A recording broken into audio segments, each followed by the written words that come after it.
First question, what do you expect of the decision of Priti Patel, the British Home Secretary? You know what? I'm trying not to think about it because given her record, okay, and knowing something as I do of her as a politician and her record, I'm not optimistic. But the supporters of Julian Assange all over the world are making an enormous effort, and they're writing hundreds of thousands of letters and sending hundreds of thousands of emails to try and joggle her into a position where she finds herself capable of doing the right thing, which of course is to refuse the extradition of Julian Assange to the United States. Would you like to talk about the reasons you are such a strong supporter of Julian Assange? Yes, because as a member of an electorate, it is extremely important that I remain informed about things. And I need a free press in order for that to happen. Censorship all over the internet is rife now. As you can see, it's one of the big talking points everywhere is how Google and Facebook and Instagram and Twitter and all of those things are slowly being closed down so that they are only reporting one side of any of the political stories that are going about. So Julian Assange was a contrary to that general rule. He was an exception to that general rule. He told we the people the truth about things.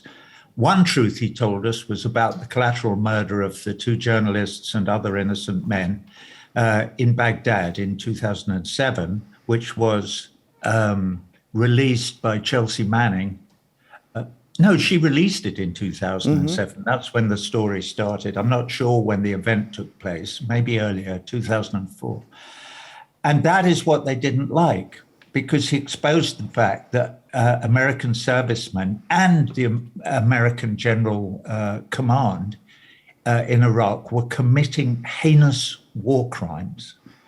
And they were very embarrassed by it. And so they are trying to kill Julian Assange as a warning to young people who might be taking up a career in journalism to say, look, if you ever report on anything or publish anything that we disapprove of, we will kill you.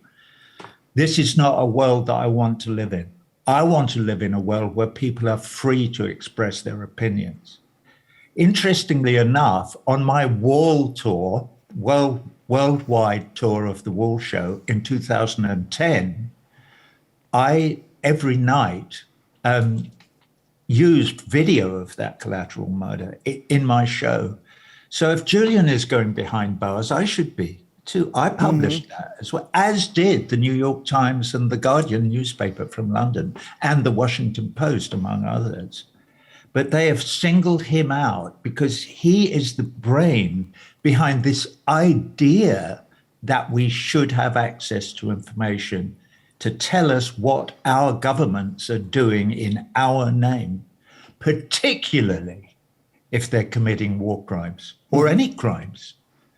Because as Edward Snowden found as well, they're committing huge crimes in terms of the way they surveil their own population.